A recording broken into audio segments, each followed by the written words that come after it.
आप देख रहे हैं अनहोनी। अनहोनी में आज की कहानी हमारे साथ शेयर की है करण जी ने। तो चलिए बढ़ते हैं आज की इस कहानी की ओर। आज से 15 साल पहले मैं गांव से शहर काम करने आया था।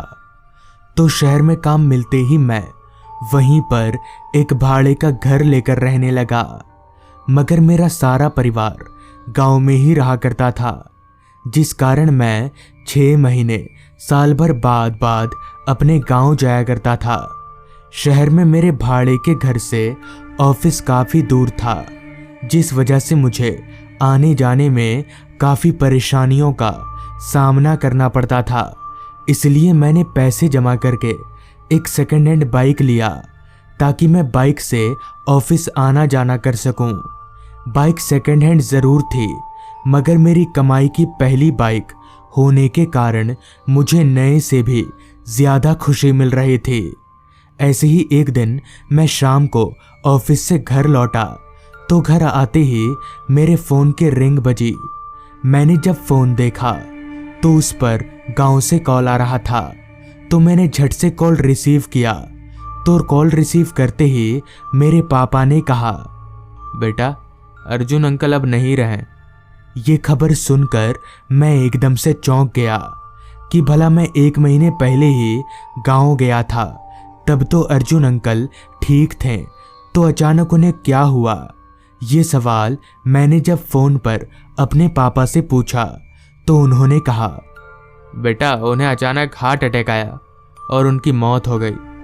दरअसल अर्जुन काका हमारे गांव के घर के बगल में रहते हैं, और जब भी मैं अपने गांव जाता हूं तो अधिकतर समय अर्जुन काका के साथ ही रहता हूं। तो उनकी मौत की खबर सुनकर मुझे गांव जाना ही पड़ेगा। इस पर मैंने पापा से कहा, पापा मैं भी आने की कोशिश करता हूं। इतना बोलकर मैंने फ़ोन रख दिया। जिसके बाद जब मैंने अपने घड़ी में वक्त देखा तो वक्त शाम के 7 बजे का हो रहा था, जिस पर मैंने अपने मन ही मन में कहा, गांव जाने की आखिरी ट्रेन भी छूट गई। अब बस गांव जाने का एक ही उपाय है, मेरी बाइक। हालांकि यहाँ से मेरा गांव करीबन 100 किलोमीटर ही दूर है, तो मैं आराम से 3 घंटे में वहाँ पहुँच जाऊँगा। ये सोचकर मैं और देर ना करके गांव जाने की तैयारी करने लगा। मैं इस बार गांव अपनी बाइक से जाऊंगा, ये सोचकर मैं काफ़ी एक्साइटेड था। मगर उससे भी ज़्यादा मुझे दुख इस बात का था कि अर्जुन काका अब हमारे बीच नहीं रहे। खैर सारी तैयारी करके ठीक 7:30 बजे मैं अपने घर से बाइक लेकर गांव जाने के लिए निकला। ठंड का मौसम होने के कारण घर के बाहर निकलते ही ठंडी ठंडी हवाओं ने मुझे जकड़ना शुरू कर दिया, लेकिन मैं जैकेट पहनकर ठंड से लड़ने के लिए काफ़ी तैयार होकर आया था। घर से निकलकर कुछ दूर बाइक चलाते ही मैं शहर के रास्ते से अलग हाईवे पर आ गया। तो ठंड का असर मुझे साफ साफ हाईवे पर दिख रहा था, क्योंकि हाईवे पर गाड़ियां ना के बराबर थीं। तो मैंने इसका फ़ायदा उठाकर अपनी बाइक की रफ्तार थोड़ी और बढ़ा दी। इसी तरह तकरीबन 2 घंटे बाइक चलाने के बाद मैं हाईवे से अलग गांव के रास्ते पर पहुंचा। तो वो रास्ता पूरी तरह से अंधेरे में डूबा हुआ था। रास्ते के दोनों तरफ घने जंगल होने के कारण चांद की हल्की रोशनी भी उस रास्ते पर नहीं पहुंच पा रही थी। अंधेरा इतना ज़्यादा घना था कि मेरी बाइक की हेडलाइट की रोशनी उस अंधेरे के सामने ना के बराबर मालूम पड़ रही थी, और जो थोड़ा बहुत दिख रहा था वो भी कोहरे के कारण धुंधला धुंधला नजर आ रहा था। खैर मैं किसी तरह अंधेरे और कोहरे को चीरता हुआ आगे बढ़ने लगा। अभी मैं आगे बढ़ ही रहा था कि तभी मुझे हल्का होने की ज़रूरत महसूस हुई। तो मैंने अपने बाइक को रास्ते के किनारे पर रोका और झाड़ियों की तरफ हल्का होने लगा। अभी मैं हल्का हो ही रहा था कि तभी अचानक मेरी बंद बाइक अपने आप ही स्टार्ट हो गई। तो बाइक को अपने आप स्टार्ट होता देख मैं एकदम से चौंक गया कि भला ये कैसे हो सकता है। कोई बाइक अपने आप ही स्टार्ट कैसे हो सकती है। जिसके बाद मैं झटपट से भागकर अपनी बाइक के पास गया तो मेरे बाइक के पास आते ही बाइक वापस से बंद हो गई, जिससे मैं और भी ज़्यादा हैरान हो गया। अब रात भी काफ़ी हो चुकी थी, जिस कारण मुझे दूर दूर तक मेरे अलावा और कोई भी नहीं दिख रहा था। तो मैं वापस से अपनी बाइक पर बैठा और जैसे ही बाइक स्टार्ट करने के लिए सेल्फ दबाया तो मेरी बाइक स्टार्ट ही नहीं हुई। मैंने काफ़ी बार बाइक स्टार्ट करने की कोशिश की, मगर बाइक थी जो स्टार्ट होने का नाम ही नहीं ले रही थी। इतने वीरान माहौल में खुद को अकेला पाकर अब मुझे काफ़ी बेचैनी सी महसूस होने लगी थी।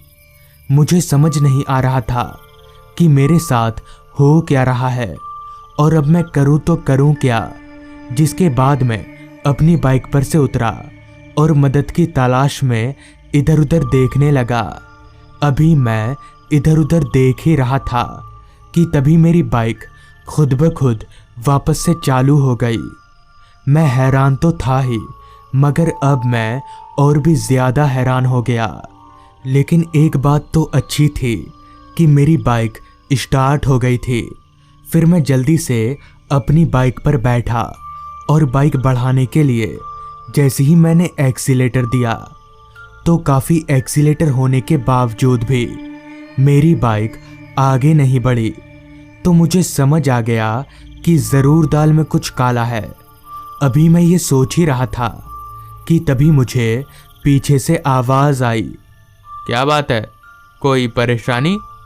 इस आवाज़ को सुनते ही मैंने जब पीछे मुड़कर देखा तो ठीक मेरे पीछे एक आदमी खड़ा था। तो उस आदमी को देखकर मुझे थोड़ी हिम्मत मिली कि चलो अब मैं अकेला तो नहीं हूँ। धीरे धीरे चलकर वो आदमी मेरे करीब आया तो मैंने अपने साथ हो रहे आपबीती बताई। तो मेरी आपबीती आपबीती सुनने के बाद उस आदमी ने जैसे ही मेरी बाइक पर हाथ रखा तो मेरी बाइक एकदम से आगे बढ़ने लगी।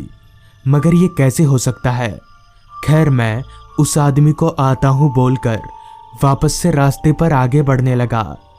लेकिन मुझे कहाँ पता था कि अब मैं इससे भी ज़्यादा बड़ी मुसीबत में अभी फंसने वाला हूँ। बाइक चलाकर कुछ दूर आगे जाते ही मैंने देखा कि रास्ते के बीचों बीच एक बूढ़ी औरत लेटी हुई है। उस औरत ने रास्ते को इस तरह से घेर कर रखा था कि ना तो कोई आदमी आ सके और ना ही कोई जा सके। लिहाजा मुझे अपनी बाइक रोकनी पड़ी। मगर इतनी रात गए ये बूढ़ी औरत रास्ते पर कर तो कर क्या रही है, ये सोचकर मैंने बाइक का हॉर्न बजाया। लेकिन उस औरत पर मेरी हॉर्न का कोई असर ही नहीं हो रहा था।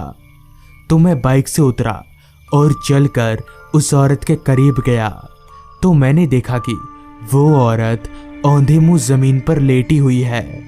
इस पर मैंने उस औरत से कहा, क्या बात है अम्मा? मेरी ये बोलने पर भी उस औरत ने कोई जवाब नहीं दिया। इस पर मैंने दोबारा उस औरत से कहा, अम्मा उठिए, मुझे जाना है, रास्ता दीजिए। तो इस बार मेरे इतना बोलते ही वो औरत उठी।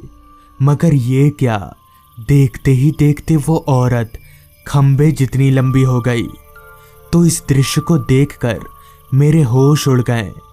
फिर जब मैंने अपनी निगाहें उस औरत के शक्ल की ओर घुमाई तो मेरे हाथ पैर जोर जोर से कांपने लगे, क्योंकि उस औरत का चेहरा मौत से भी ज़्यादा डरावना था। ये देखकर मैं समझ गया कि ये चुड़ैल है। कि तभी उस औरत ने अपने लंबे लंबे हाथ बढ़ाकर एकदम से मेरा गला पकड़ लिया। उसने मेरा गला इतनी जोर से पकड़ा था कि मेरी आंखों के सामने अंधेरा छाने लगा। अभी मैं मरने ही वाला था कि तभी वहां अचानक ही वो पहले वाला आदमी आ गया, जिसे देखकर वो चुड़ैल एकदम से गायब हो गई। जिस पर मैंने उस आदमी से कहा, आप कौन हैं? इस पर उस आदमी ने कहा, आज से 1 महीने पहले मैं भी तुम्हारी तरह इस चुड़ैल के चंगुल में फंस गया था। बस फर्क इतना था कि तुम बच गए और मैं मर गया। इतना बोलकर वो आदमी हवा में धुआं हो गया। तो इस तरह उस रात में मरते मरते बचा। तो दोस्तों, ये थी आज की कहानी। अगर आपको ये कहानी अच्छी लगी हो तो चैनल को ज़रूर सब्सक्राइब कर लें। तो मैं आपका दोस्त आर्यन जल्द ही मिलूँगा आपसे ऐसी ही एक कहानी के साथ।